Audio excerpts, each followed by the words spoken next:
I'm kind of starting to wonder who's the actual millennial here. Oh, I'm telling you. I'm ready to go. Well, you're never mind. No I can't respect. say this. I can't say what I want to say with the cameras rolling. So we'll just. I'll tell you off air. No, that should be a sign that you shouldn't say it. If you can't say it in front of the camera, you shouldn't say it at all. Well, no, it's not that it's bad. It's just that there's so much to it. It's just such a long story that you already know the backstory of. So it would just be picking up for you. For everybody else, it would be. Yeah, there's. So this is a gossip sesh, is what you're telling me. A little tea. A little tea to spill. We'll put us a little tea out on the counter there. All right, welcome in. We're counting down the days. Yeah. Because our man Caleb is going to be going from singlehood, bachelor, to married, or at least we hope so. Probably. What are the statistics that she's going to say yes? Grab the microphone. Start talking.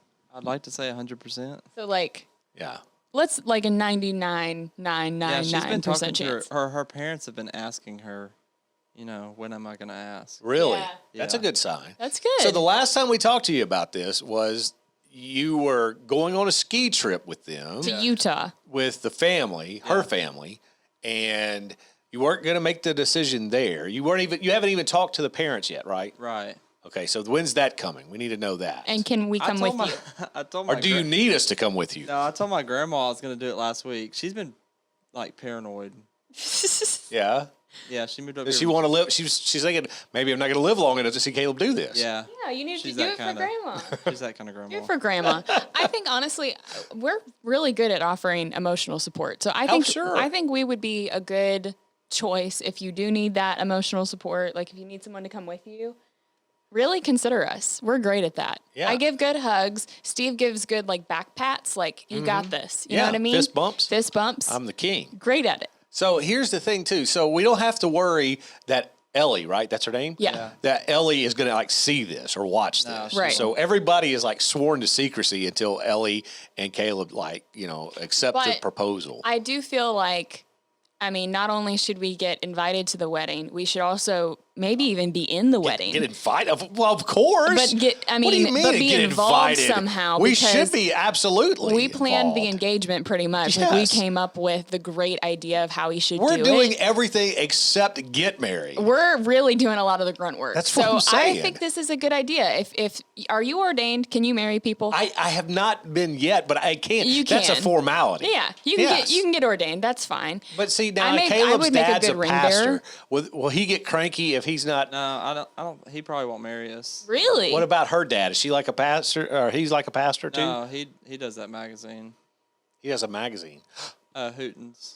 Football. Oh, what? Who are you marrying? His daughter? Chad Hooten's daughter? Not Chad, Chris Hooten. Oh, Chris. I like Chris. I don't know who like the Hootens Chad. are.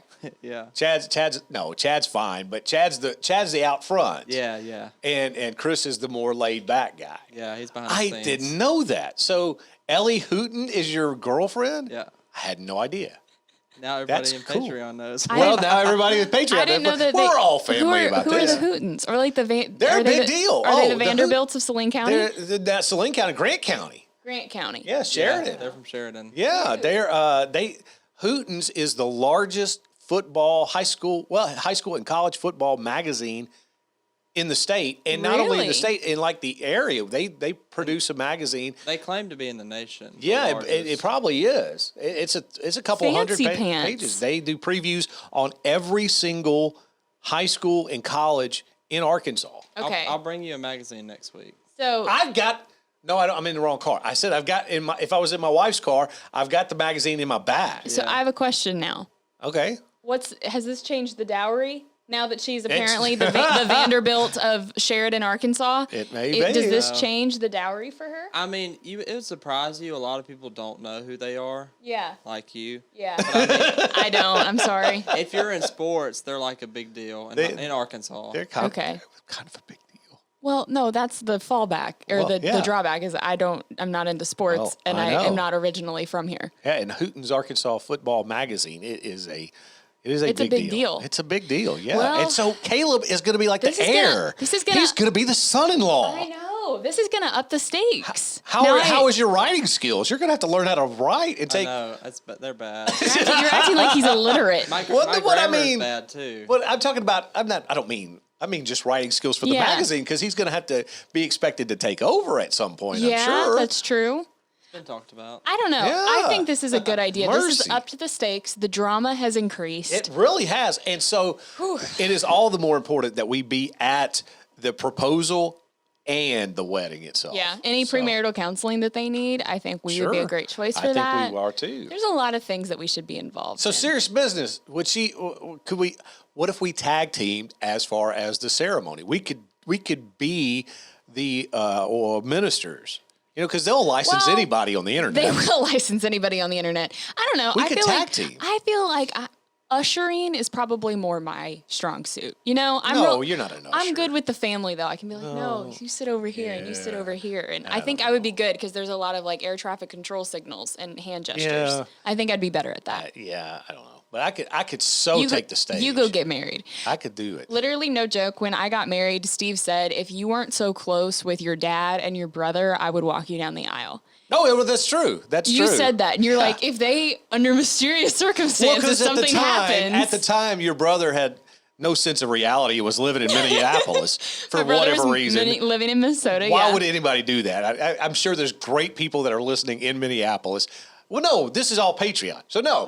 People in Minneapolis, I don't understand it. We don't have anybody from Minnesota. I don't think they realize they're free to go. Is a lot, of it. Well, I mean, my brother came to his senses and moved down here. So I thought, well, maybe he gets snowed in, because that's a possibility even in August. Yeah. And so, and then if your dad and you had some kind of falling out, I was kind of the Speaker of the House. Right. You know what I'm saying? You got the president, then you have the vice president, and Speaker of the House is 3. And what made all this so great is that I didn't ask Steve to do any of this. No. It just came up. I have such a big giving heart. Thank you, Steve. I'm just so all the time thinking about other people. Yeah. It's your gift. Absolutely. Yes, that's exactly what it is. It's my gift. We need to actually get to the episode. Is something wrong? Caleb's getting up. He's walking something around. is wrong. Caleb is out of his chair. We do need to actually get to the episode. We do need to go to the episode. That's important. But I'm worried that something's wrong. I think it's okay. All right. He doesn't have that normal panicked look that he does in his eyes when something's wrong. Yeah. All right, let's get base camp pulled up here. You okay? See, I'm telling you, something's wrong. Now TJ has to come in. Something's bad wrong. He probably saw the color. Are you adjusting her, or are you just? Yeah, adjusted her. Did you match him? What is he? Yes. I know. I know. Is it because Bethany's so pale? Yeah, that is probably the issue. I'm so pale. Have you seen that video, right? That girl, she's on a news station and she doesn't realize that she's on the air. So she's just standing next to this other anchor and she just looks dead in the camera and goes, "I so pale." And she's really Southern. She goes, "I so pale." And then the girl next to her is like, "You're on." And she's like, there's expected to be a cold front moving through, and she starts doing the weather forecast. That's pretty good. Funny. Yeah. That is so funny. No, as long as I don't look translucent on screen, that's really all I care about. Thanks. Thank you. All right. As we were. You ready? I think so. Let's do it. What is this? Episode 39? This is 39. Whew. Yeah. All right. All right.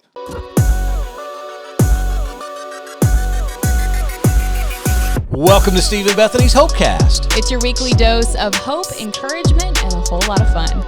Let's get to it. It's episode 39. Okay, welcome in, hope dealers from all across the world. Thank you for joining us wherever you are listening to this podcast. Thank you for being with us, and we are off and running on another episode. You just said it, 39. 39. And this week, we are going to be taking some time to talk all about singleness, because we've been kind of going through a series, started off the new year with this series of how to glorify God during different seasons of our life and different stages of life and just what that can look like in the life of a Christian. And so we've talked about parenting, we've talked about marriage, we've talked about engagement. This week, we're going to be taking some time talking about singleness, but singleness in the context of you've never been married, you're kind of looking forward to marriage. Next week, we'll be diving into singleness after marriage or after loss. We'll be talking about that and just kind of the differences of it. Yeah, because I think there are is a very big distinction between those two singlenesses, and so singlenesses, I guess, singles between those singles groups. Don't call them singlenesses. Singlenesses. How many S's can we add to this sentence? I know, right? So maybe we should start them. We'll fix that in post. But yes, that's what we're going to cover next week, and we're going to try to make a dividing line there. Yeah. And before we get started, too, I want to also let you know about Tees for Bibles again. Yeah. This is the ministry arm of what we do here, because we really want to try to bridge this gap of people around the world that are believers in Jesus Christ, but for whatever the reason, don't have access to a Bible. Mm-hmm. So buying a silly T-shirt from our merch store will provide a Bible. Yeah. That's just, to me, the most best thing about this podcast. Yeah. It really is, to be able to put God's word in the hands of somebody, because think about the way it works. I mean, you put God's word in somebody's hands, they learn it, they read it themselves, they start making disciples, and now all of a sudden the ripple effect. Yeah. And that's what it's all about. So buying a T-shirt could make an eternal difference. Yeah, it's an easy, tangible way to do that. It doesn't take very long to go to our website, click on the link. It's just StephenBethany.com. StephenBethany.com, click on the link, Tees for Bibles, and you can do that. That's it. So please do that, and please support us that way so we can put Bibles in the hands of people around the world. I also want to say a big shout out to our man, Kevin Sterling. We're going to have to start naming him as maybe the official show observer or something, because here's what he's done. For the second time, he's contacted me about a flub, a mix-up in the episode. He's love this. On it. Yeah, he's our autocorrect. Yes, that's what we should call him. Autocorrect. He will be our autocorrect. So no longer Kevin, he's autocorrect. Or maybe just Kevin, aka autocorrect. Maybe so. But Sterling. He got in contact with me and said, "Hey man, it says episode 38, but it's episode 37 audio." And this is like the second time he's caught something that we've messed up. Yeah. And so I went back, and sure enough, it is exactly that way. So and we got it fixed. Thank you, Kevin, for doing that for us again, saving our bacon again. Autocorrect. Okay. I love it. Going back a little bit, because I think we did talk about this a couple weeks ago. You got a speeding ticket. Oh, yeah. Is there any update on that? I haven't asked you. Not really, other than the fact that it's going to be $215. Really? Yeah. How fast were you going? How much over were you going? They tagged me, he said, for 15 over. That's significant. So that's significant, yes. Did I go 15 over? I don't know. Maybe I did. That's what he said. Doesn't matter. It doesn't. Well, no, it did. That's exactly right. But I did find out. Apparently, the last time, and again, this was decades ago, that I got a speeding ticket, I was told that from the county officers, that you can pay X amount of money and we'll report it to your insurance, or you can kick in like $30 extra and you don't have to. Which seems like bribery to me. Exactly. That's what I thought as well. Extortion, bribery. We won't tell your insurance agent, and you won't have to go to traffic school. Are you getting like loan sharked now? Well, that's what I was thinking. Yeah. And apparently that was just this one county's doing, because this time, no dice. They said, if you pay this fine on time, we won't tell your insurance company. Really? But this is the fine. Pay it. And if you pay it, everything will be fine. Yeah. So, yeah, I don't know exactly what that was about on the other one, but it was very fishy, and I didn't pay the extra. I on principle, I said I'm not going to pay it. No, and I was told I would have to go to traffic school, and it would be reported to my insurance. Neither of which happened. Oh, well. So I know, no harm, no foul. But you know, it was the whole thing got my blood pressure up a little bit, and I wasn't crazy about that. This is what I would love to know. I think if in this particular county, yes, you know, more speeding tickets. Is the high school getting like a new gym? You would or think. Like, what's happening? Like, is the police department getting an extra trip to the capital city for one time a year? Yeah, that's what I'm wondering. Like, what's going on? Where Maybe does all this extra funds go to? Well, I don't know. That's inquiring minds. But I'm glad that it's all kind of sorted and done with. It is. And are you going to go to court and fight it at all or anything? No, because I mean, there's not really anything I can fight. It would be how much was I over? Because it's not like that if they said you're 30 over, you're like... Yeah. Exactly. Well, see, there was no block for that. The highest was 15 over. So it makes it look like I could have been going, 1,000 miles an hour, but I wasn't. Yeah. I feel like 15, I feel like I wasn't quite at 15 over, but, So I'm going to pay the fine, do my time. Yeah, just do it. Just there's no reason to fight it. There's no upside to that at all. So, that's the update of my life. What about things with you? Nothing too exciting. It's been just kind of kind of a normal week. I don't know. We had a good weekend. We hung out with the family. Cody and I discovered the absolute best pizza place of all time. Yeah, you told me about that, At least within a 5 to 10 minute driving distance from our house. But yeah, really good local place, and we like it a lot. So we ate there a little too often the last couple weeks. I'm hoping that at some point they know us by name, but yeah. And know your order. Yeah, of course. That's the best feeling in the world. Oh, hey, it's Bethany. She wants... But it is also a little shock of reality of like, I maybe come here too much. Like, maybe this is a problem. But yeah, like nothing Norm too exciting though, Cheers. Yeah, You know what I'm exactly. saying? Everybody knows your name. Exactly. That's what everybody wants. Exactly. And I have seen a reduction in the Classy Gus videos, I've noticed. After we talked about it a little bit. That's not because of you. That's because of Cody. Because Cody told me to calm down. And so I said, okay. So the other night, Gus was sitting by the fire. Gus is my miniature dachshund, for those that don't know.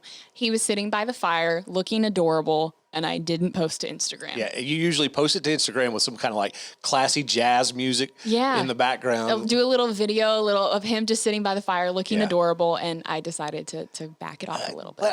But I have noticed, like I said last week, the last couple of times Gus has kind of looked at the cameras like, "Are you serious?" No, I think he's starting to get used to it.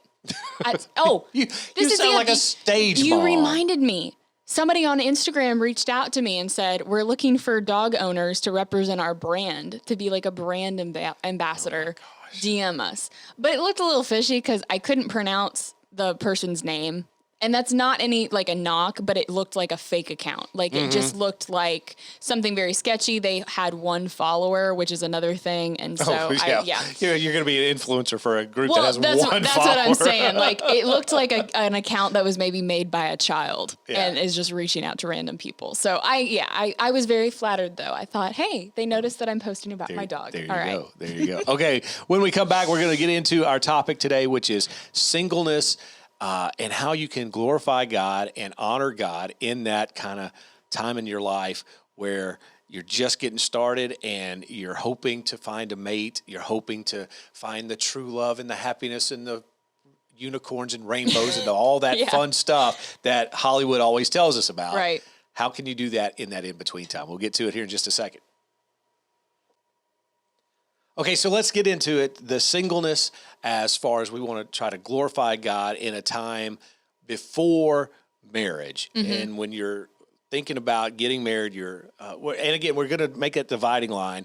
Not people that have already been married and for whatever reason find themselves single again, but this kind of pre-time, I guess. Yeah. Kind of coming from the perspective of somebody that's single, that's never been married and is, just thinking about what married life might be like. We were talking about this. I think singleness looks different for so many different people and kind of it's a different story for everyone. I think for me, back when I was dating and even not dating, just, being my single self, I don't know. I never thought about marriage too much. And that sounds weird, but I never really cared. I thought, not really, like high school. And when I got out of high school and everything, I just didn't think about dating a whole lot. Wasn't very interested. I had a great group of friends. I had a good church I was a part of. I had a job that I really enjoyed. And so it was there were a lot of other things going on in my life that I didn't think about dating a whole lot or getting married.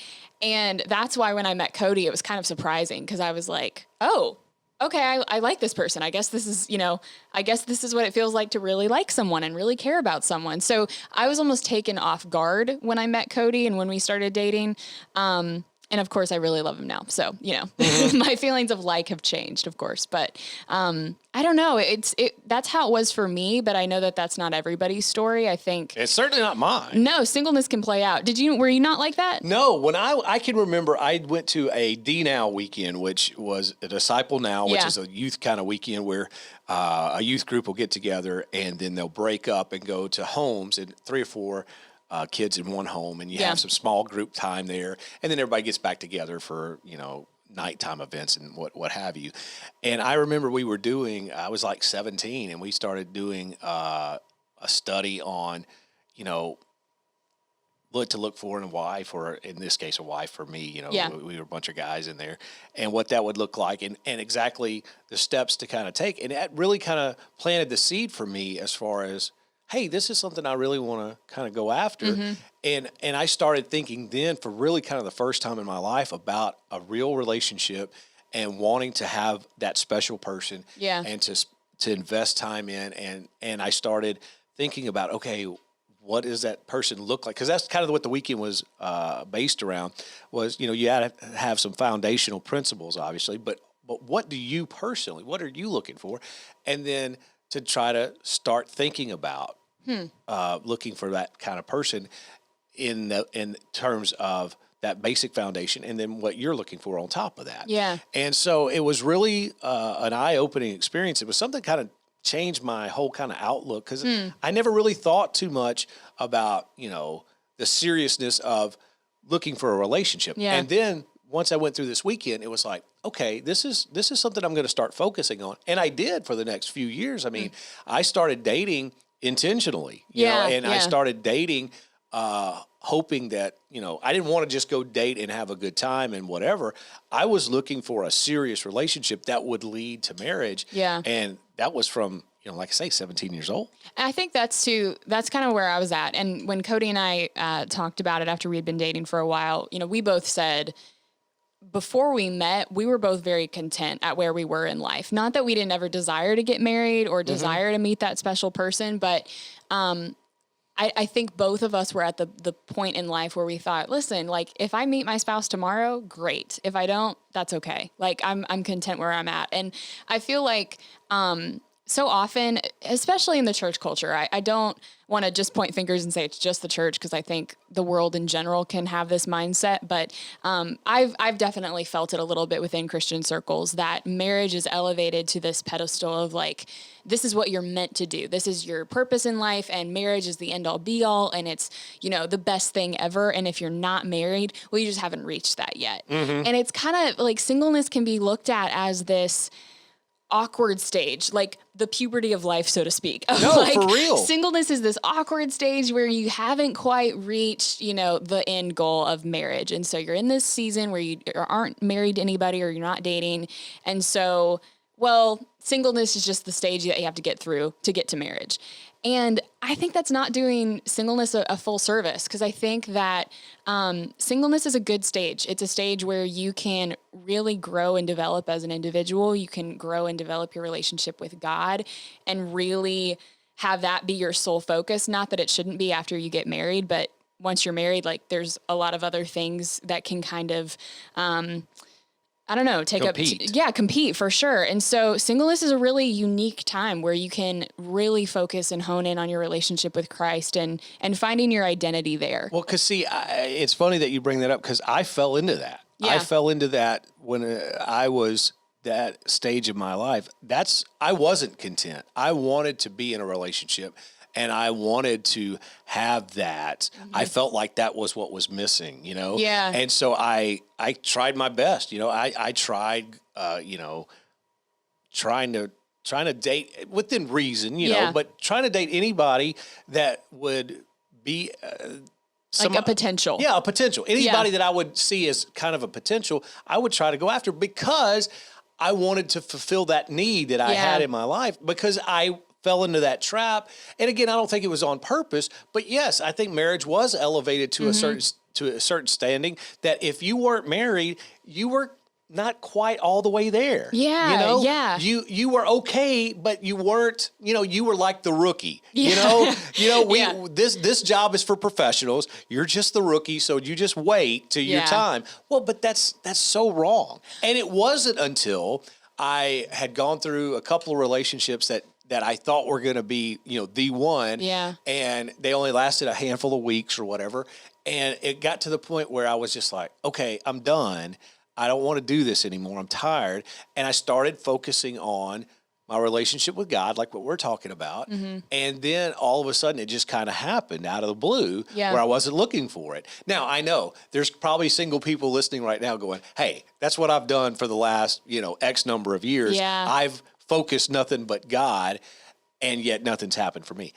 I don't have an answer for that. No, I don't think there is an answer for that other than it's God's timing. And I think truly some people are called to singleness. And if that's you, that's perfectly okay. That is absolutely right. Yeah, there's nothing wrong with being single and being called to that.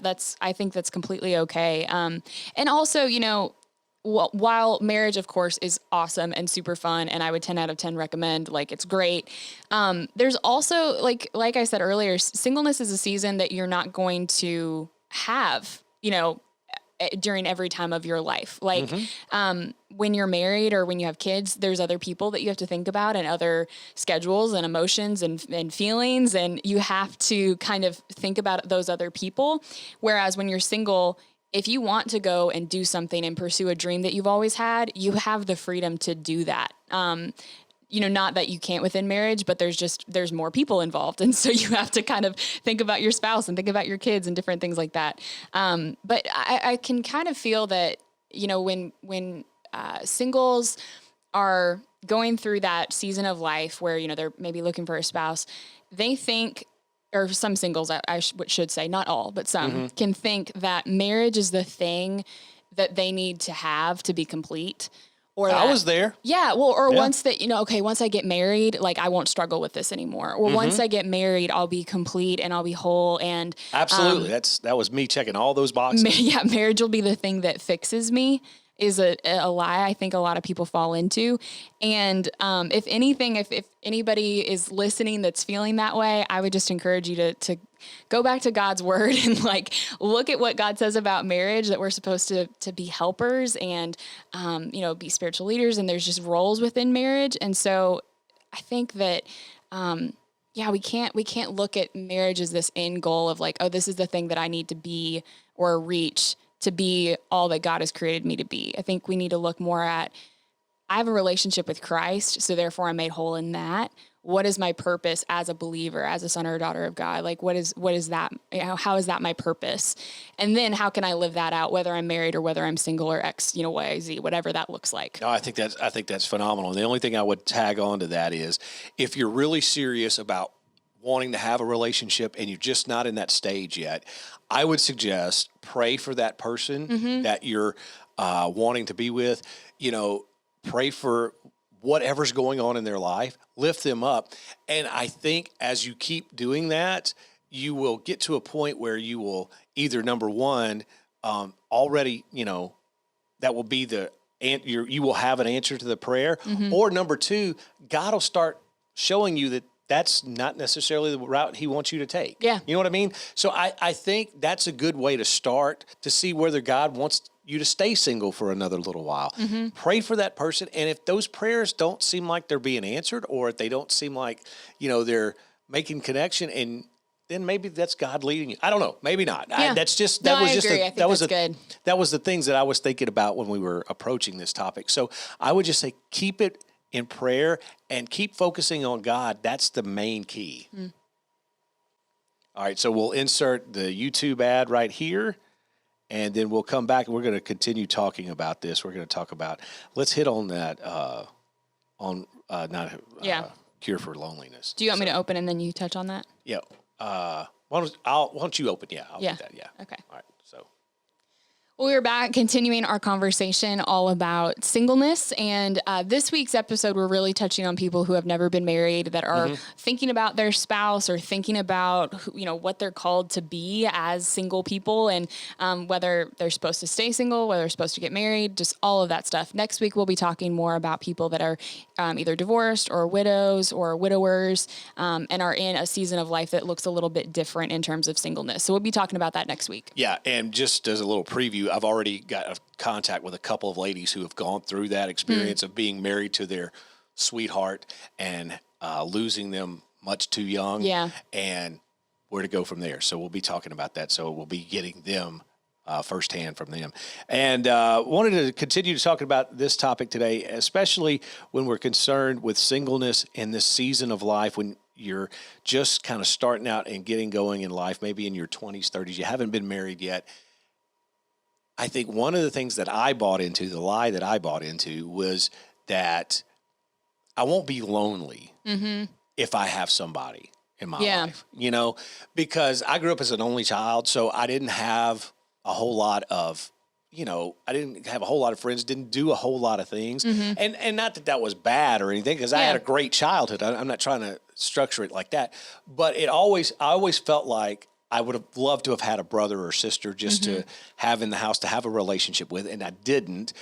And so the next best thing for me was, you know, somebody to love me and somebody to take care of me and want to be with me all the time, you know? And I think that's another trap, though, when you're trying to fulfill something that God has called, only that He's called, but the hole that He's placed in your heart, it's a God-sized deal, and only God can fill that. Right. But yet we think another person can, and it just doesn't work like that. Well, I think that's something that everybody falls into because you love this person. You know, especially if you meet someone and you start dating and you're, you know, really serious, like you love them, and that's not a bad thing. And so it can be easy to have that person kind of slowly start to overtake, you know, your thoughts and what you do and how you plan your schedule and everything. And it becomes more about them than your relationship with Christ and how that person fits in with it. But yeah, you're so right. Cause I think it's very easy to think, well, if I just had somebody in my life, you know, if I was dating somebody or if I had, you know, a boyfriend or whatever, I would be satisfied. And that's the thing that I need to make me complete. And that goes back to what we were saying earlier, is that it's not, you know, even I think that's just a lie that's been told time and time again, is that you need a person in your life to make you complete. And if you don't have that, then you're kind of empty and you know, need to have something else going on, rather than finding our identity in Christ and being so in love with Jesus that all we want is for somebody to run alongside us and pursue Christ with us. That's the end goal. Yeah, that absolutely is. But it's such a trap that we fall into. And here's something that goes along with that, I think, that happens a lot of times. And that's the fact that, okay, you have this picture in your mind of who you want to pursue. You have someone, the standards of, you know, the foundational standards that you want, but also interest in the whole thing. And you've got this all in your mind, and you go and someone pursues you, or you go after someone, and all of a sudden, because they show some interest in you, maybe you start looking and those standards aren't all there, and you start settling. And you start saying, well, okay, I would like for this person to have had this, and this is what I have prayed for so long. Yet this person doesn't have all of these things, but they want to spend time with me. They like me. I don't have to be, you know, Mr. Perfect or Miss Perfect for this person. They enjoy my company for just who I am. All of a sudden, our standards start to drop, and that could be a dangerous road to go down. Well, there's a fine line there, because obviously none of us are perfect, and we all have growing to do. And I think that, you know, if you're a girl and you're looking at this guy, like, he's not going to lead you perfectly, and he's not, you know, going to fill every need and be able to read your mind and all this stuff. So we shouldn't have that kind of standard of they're going to understand me perfectly and fill all of my gaps and all this stuff, whatever. So there's a balance there of having, you know, a sense of reality. Like, people are not perfect. They're going to mess up. They're going to make mistakes. Like, there's going to be imperfection in this other person, but also don't overlook red flags in a relationship, and don't overlook those things of, well, you know, he doesn't want to come to church with me, or he says that he doesn't really read his Bible very often because it's not super important, or whatever that is. Yeah. Don't overlook those things and view them just as, you know, oh, well, you know, that'll change. Once we start dating, or once we get married, that'll change. Don't overlook those things, but also don't expect someone to be absolutely perfect in every area of their life, because none of us are. So does that make sense? Like, I think there's a balance there of appreciating someone and areas that they can grow, but also not overlooking those things that either you feel kind of a heart check on, or other people around you are like, hey, that's not a great sign. No, I think that's absolutely right, because that word change, he'll change, she'll change. More than likely not. Yeah. So if they're bubble burst there. Yeah. if being, you know, them respecting their mom is something that's important to you, and you hear them talk to their mom in a disrespectful way, that's a red flag. Is that going to change? Probably not. Yeah. Now, it might. Anything's possible. But any of those things like that you have grown up with wanting to have as a standard, don't expect that to change. I would say, but you're right, there is that fine line. I would also think that if you are pursuing after that person and those red flags continue to come up, yeah, it's a heart check. It's something that you need to do.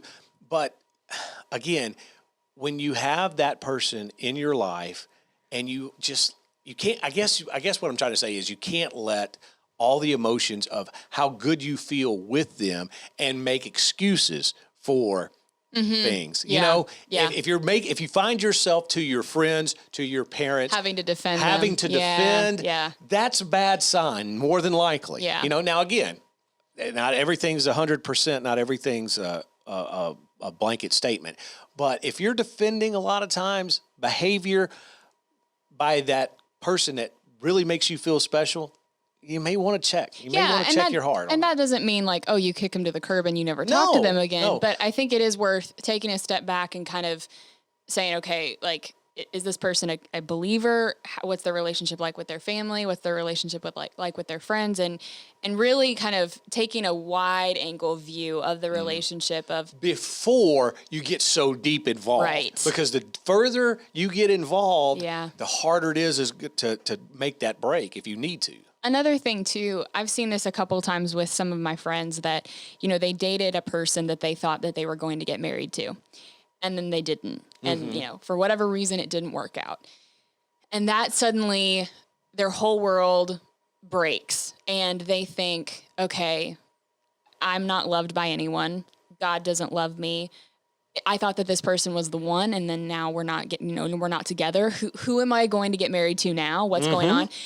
I get it. I think there is definitely a time to kind of spiral a little bit because I've had breakups before, and it's hard and it's frustrating, and there's a lot of emotion involved. So I get that.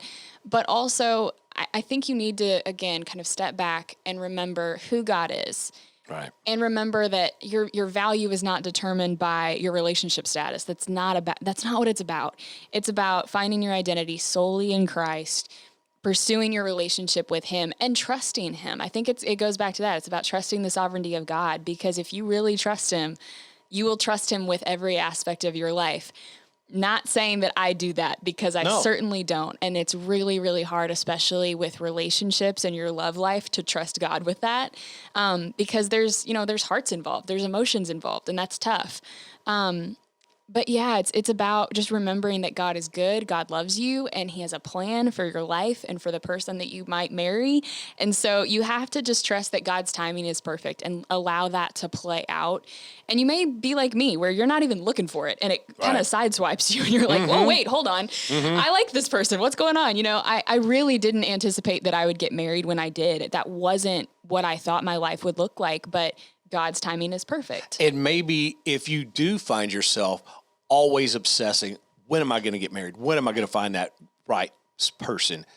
Maybe that's a heart check for you. Maybe you ought to take a step back and think, reevaluate things. And again, I wish we could give some blanket answers, but everybody's different. Everybody's so different. And God is the God that created us all different. So let's trust him. I think that was the biggest key that you brought up. Let's underline that. Let's trust him in all areas. And I think that will be the main thing for us to take away from our singleness is if he's in control, if he's leading, we can follow and trust that it'll work out. Yeah, exactly. All right. So that's our thoughts on singleness and what to expect while you're going through the time between, like, you know, and again, I always picture it as like kids just out of high school through, like, you know, maybe late 20s, you know, that area of life, because it can be, society puts so much pressure on us. Well, you have to be married. What's wrong with you if you're not? You know, is there something in your past that, you know, you get or do you not want to get married or whatever? Yeah, there's exactly. a lot there. But I think what you said is so true, that we need to have kind of these key statements, because everybody's different. Everybody's story is different. And so what I hope is that by no means anybody listening feels like, you know, we're coming across it from a place of judgment or, well, you don't know my story heavens. and you're just telling me to trust God. Like, you don't know what I've been through. I don't want anybody to feel that way. But I would say, know that God loves you. That's the first thing. And know that he loves you more than any other person could. Your value's not found in your relationship status. It's found only in Christ. And keep your standards. If you have standards in place for what you want, hold on to those. Don't compromise for the sake of another person as far as your standards go. And here's the thing. People listening probably have heard this upteenth time. So I think now the thing is to take that step of faith and trust that. Yeah. Trust what you know that you and I have been talking about and that you have heard for years now, probably.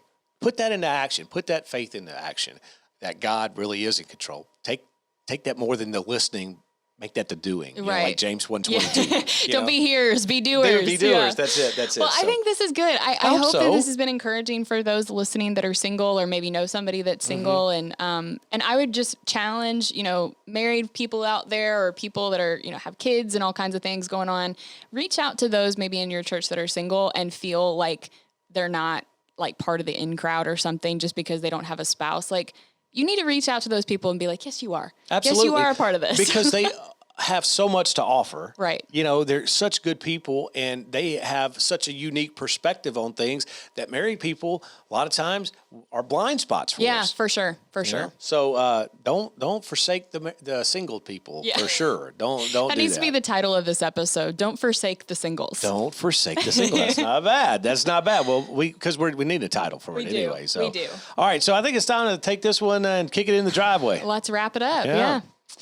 Steve and Bethany's Hopecast is a joint production between us and Blue Stream Media, from live and virtual event production to video production. They really do it all. So check them out, bluestreammedia.com. It's BLU. They're all fancy with how they spell it. BLU streammedia.com. TJ Nichols is the executive producer, and he's the owner of Blue Stream Media. And from time to time, he likes to throw his weight around. He'll come in here and boss Caleb around. He really just brings us hot chocolate. Yeah, Caleb is the editor and the technical producer, and he's the one who takes all the blame when things screw up. So whenever Kevin, our autocorrect guy, it's all Caleb's fault. We really just need to give him Caleb's number. Well, there you go. We should cut out the middleman. There you go. There you go. And so we'll put him on speed dial. So there you go. And the content of each episode is put together by us and is fact checked by absolutely no one. Absolutely no one. Goodbye. Good night, Olive Branch. You sounded creepy. You're like, goodbye. I did? Oh, goodbye. That's not any better. That's not, sorry. All right, you ready? Hold on. Gonna get ready. Gotta get the board set up. Yeah, okay, here we go. It's amazing how just pushing that button makes everything happen. You know why I think I'm good at this? Why? It's because I share a birthday with Vanna White. No way. I do. Wheel of Fortune extraordinaire. Sure. Yeah. We share the same birthday. I wonder how old Vanna is. Do you want me to look it up real quick? You can't. It doesn't matter. I don't really care that much. But I think she's got to be like mid-60s. Mid-60s. I'm going to say 68. I would think Pat Sajak is probably in his 70s, but I think he's a little older than she 63. is. 63. Yeah, Okay, not 63. bad. But February 18th.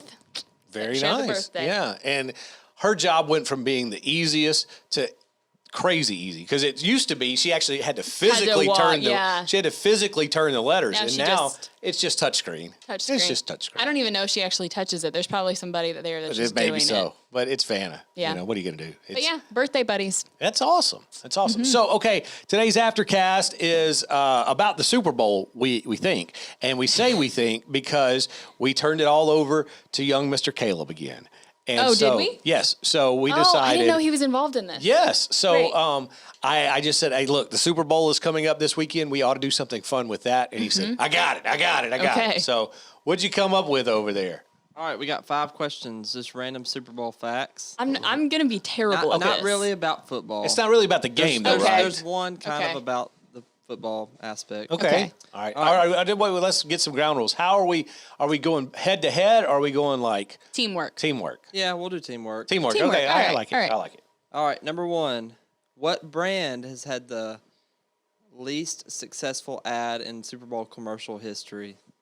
What do you mean least successful? Like people haven't watched it? It or? was never replayed. It got the Oh. lowest ratings. Really? Oh, I don't know. That's a good question. brand? It's a brand. Because, you got things like Budweiser and Nike. I mean, they're up That's all what I was the gonna say. time, yeah. Doritos is always on there, and like What brand? Let's see. I feel like I don't know. Maybe it's like Carl Jr. or some like random food chain or something. Okay, let's do that. Let's do like Carl Jr.'s know. and Rallies. All right, Yeah. it was Kim Kardashian's ad with T-Mobile. Really? What? Yeah. I didn't know she had an ad with T-Mobile. I guess that's the Well, whole there point. you go. Yeah. Why? There you understand wasn't it why. Successful. I don't know.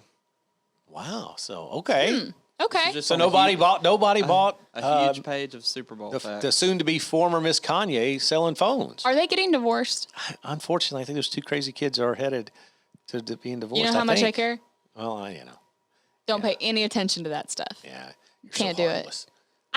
You can't care. There's too much drama, so you better not get into it. You just can't care about that. What's next? All right, who has won the most Super Bowls? Oh, Like team? Yeah, what team has won the most? Is Super it Patriots? no, it's not the Patriots. Not. Well, let's see. The They have Patriots. 6. Well, they have 7. So yeah, so it'll be the Patriots now because they won a Super Bowl. Balls? That is correct. Yeah. Yeah, because at one time As it of was the 2019 season. yeah. Okay. It was the Steelers at one time. Yep. Yeah. And the Cowboys have 5. I know that. Steelers, Yeah. Cowboys, and Broncos. Each have 5? Okay. Yeah. So yeah. But yeah, Patriots. It pays. My husband likes Tom Brady. Yeah, but so. he's not there anymore. I know, but that's kind of why this year we're going for the Buccaneers because we just want to prove that Tom Brady is great without the Patriots. At least that's where we're coming from. So. Which, okay, by the way, and I know we don't talk about sports and everything, but to imagine this guy has played in 10 championship games. 10. Yeah. Guys, most guys don't even have 10-year careers. That's very true. It's unbelievable. That's crazy. Go ahead. All right. How many pounds of guacamole is consumed on Super Bowl Sunday in the stadium? In the stadium. This is average. The average Like per person. guac. No, it's Or just just overall. in general. Okay. Wow. So how much do you think per person I could can eat? throw down some guac. That's what I'm thinking too. I can So really But throw you down can if you guac. about- figure a pound of guac, that's 16 ounces Yeah. I'm going to say times about what? How many people can 60,000? fit in Probably the- 60,000. Way more than that. Some stadiums hold 100 now. Well, that's Okay. true. Okay. So let's go I'm gonna 100,000. I'm going to say no, because that's assuming every single person eats guac. Well, yeah. So I'm going to say 80. 80,000, 82,000 pounds. No, that's too much. Okay. No. You're going I'm to think chang- this is a lie, but it's real. Okay, then I'm sticking with 82,000. Hey, okay, we'll go 82,000 pounds. 8 million 8 million pounds of guac. of guacamole. What? Wow. Yeah. That's unbelievable. How? I don't know, but It split up a lot of guaguacamole. Holy cow. that's a lot. I'm That's sure. so much. And I love guac, I'm sure too. it counts Yeah. in all the pre-parties and the. Oh, I'm sure it does Yeah, too. all I'm the sure it does too. pre-gaming. But man, Good grief. that's a lot. That's millions. How That's are they unbelievable. calculating that, though? I'm Like, sure are just they by asking each sales. person afterwards, how much No. guac did you eat? No, it's just by sales. The numbers in most of these were the average. Yeah, Okay, sure. okay. Sure. All right. Okay. What's next? All right, in 2020, what is the average cost of a 30-second commercial at the Super Bowl? On the Super a Bowl. 30-second commercial? Oh, it's like This I is don't know. before the pandemic now. So, Yeah. because I think a lot of the prices have gone down because Right. these bigger companies aren't in this year's Super Bowl, like yeah, Budweiser. this is and there's a bunch- pre-pandemic. Yeah, so this Okay. is pre-pandemic. I want to say a It's a 30 few second. million. Yeah, I want to say a 30-second ad costs, let's say 10 million. I'm gonna say 4 million. 5.5. Really? Okay, so it's not as much as I thought. Okay, Yeah. 5.5 million. That's a good deal. Still 30, but 30. Can you imagine 30 seconds? Yeah. 5.5 mil. Mercy. And that's just Crazy. you don't. I mean, it's not like you get another. And you're you get one one. time. That's it. There's no And bonuses. You're also assuming too that people are paying attention. I like to watch for the commercials, but a lot of people they put it on mute. They don't even care. Yeah. You know what I mean? Well, it is until or unless it's placement's everything. Yeah. So if it's if by the game playing out that hey, going into the fourth quarter, it's really close, and you got your commercial. That's true. Right there going into the fourth quarter. That's a true. big deal. But if it's a blowout and you're getting now you've spent $5.5 million and nobody cares. It would have been better just to set it on fire. That's exactly at that right. point. Is this the last question? We got Number 5? one more. Okay. Okay. All right. According to ratings, what was the most successful ad ever in Super Bowl? Oh, okay. Because there's been a lot of famous ones. Like It's probably is it one of the Budweiser ones with the Clydesdales? it probably is one of those. It could be. I'll give you. Also give you a year. It was 2011. 2011. All right. I was going to say. I don't remember. Well, there was one back when I was a kid when they first introduced the Mac, the Mac books. Yeah. And Macintosh computers, I guess, whatever they call it, the original Macs. Yeah. And that was a huge one. So that was very successful for Apple. 2011? Like, what was going on in 2011? Yeah, I'm trying to think. I don't know. Let's go with something from. It was also. I don't know if this will help. It was Star Wars themed. Oh, was it like the trailer for the new Star Wars?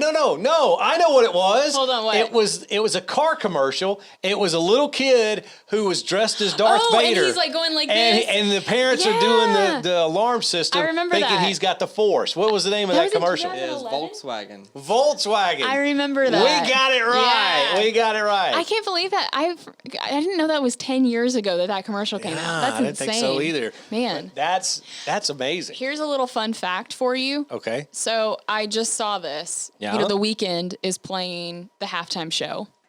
Oh This- yeah, I had not heard. Yes. Okay. Yes. Well, The Weeknd Sure. is playing the No, I know. halftime show. He threw in $7 million of his own money What? for the halftime show Why? to make it, and I quote, a cinematic experience. So I don't know what that means, but he spent either. whatever the budget was from, all the Super Bowl people. Yeah. And then he spent $7 million additional dollars. Well, see, of his own. there used to be back, gosh, I guess this has probably been 20 years now. The halftime show was always, and so people would start counter programming and say, hey, at the halftime of Super Bowl, come watch our little 15-minute episode yeah. of whatever. And everybody started doing it. Well, the NFL said, we don't think so. We don't like And that. we're not amused. And so they started booking like, Paul McCartney and, Yeah. and all these big acts, to come on. And But still, the Super Bowl show is never, like the halftime show is never that great. no, it's When never really Paul is. McCartney's one thing, they had the Rolling Stones one year, I remember. Yeah, but even then, it's just like, eh. 'Cause Yeah.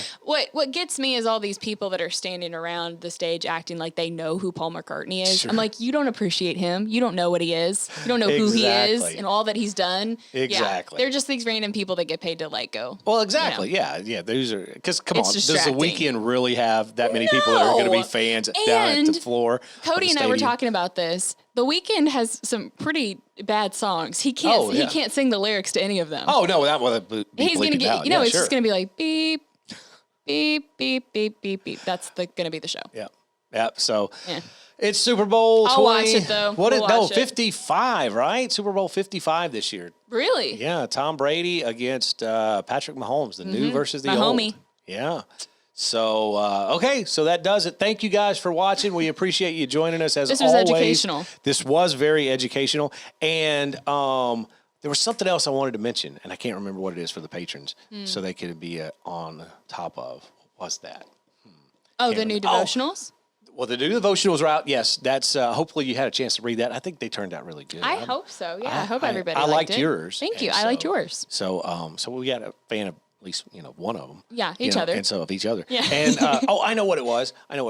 I have had a couple of patrons say we loved the movie. We loved yeah. when you guys did the Hallmark movie. And when you we got watched it thrown on the big into screen.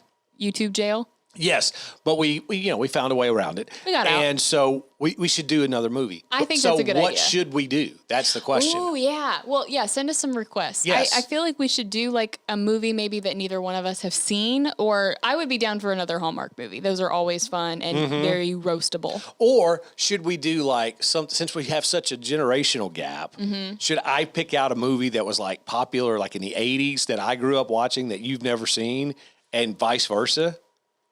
I don't know. Maybe, but I like the idea of, like doing Hallmark. something Hallmark would be fun. I like Hallmark because that's just, you don't need to pay attention to the plot. If you show me a movie, I want to pay attention to it. But true. if it's Hallmark, we can kind of tune out and make fun of it. Well, there you go. Okay, so maybe that's done. That settles that. But you guys let us know still. Yes, please let us know on Patreon. Just send us a little message there. We'll be sure and read them all. And again, we can't thank you enough for your belief in our project. Yeah. Can't thank you enough for the support every month. And we just love you guys. We appreciate you. Thank you guys. Bye. Bye.